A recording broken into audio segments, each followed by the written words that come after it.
ये सवाल सवाल नहीं बवाल है मेरे भाई। अगर एग्जाम में इस टाइप के क्वेश्चन आ जाए और अगर आपको इसका कॉन्सेप्ट नहीं पता है तो आप फ्री के 2 नंबर छोड़ कर आओगे।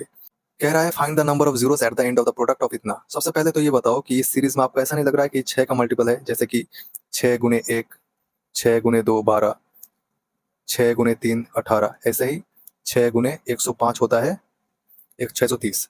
अब मेरे भाई इस सीरीज में टोटल कितने 6 है? 105 है, जैसे कि 2 गुने 2 गुने 2 गुने 2, इसको हम 2 की पावर 4 लिख सकते हैं कि 4 2 है।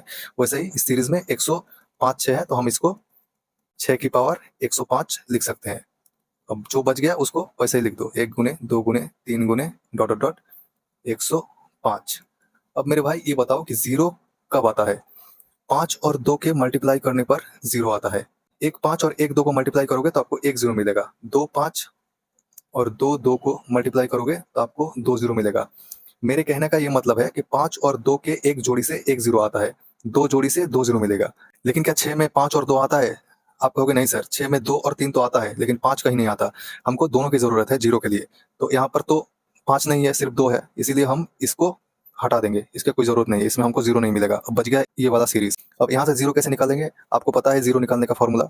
105 जो है, ये लास्ट वाला डिजिट, इसको 5 से भागा कर दो। कितनी बार में जाएगा? 21 बार में टोटल चला जाएगा। 21 हो गया। अब 21 को भी 5 से भागा कर दो। कितनी बार में जाएगा? 4 में जाएगा और एक रिमाइंडर बचेगा। आपको तब तक भागा करना है जब तक भागफल 5 से छोटा ना हो। जब भागफल 5 से छोटा हो जाए तब आपको छोड़ देना है। अब जीरो कैसे पता करें? ये जो भागफल का 2 रिजल्ट आया है इसको आपस में जोड़ दो, यानी कि 21 गुने 4 यानी कि 25। यही आपका आंसर हो जाएगा, यानी कि इस सीरीज में टोटल 25 जीरोस हैं। अब इसी सेम कॉन्सेप्ट पे ये सवाल आप करके कमेंट में आंसर बताओ।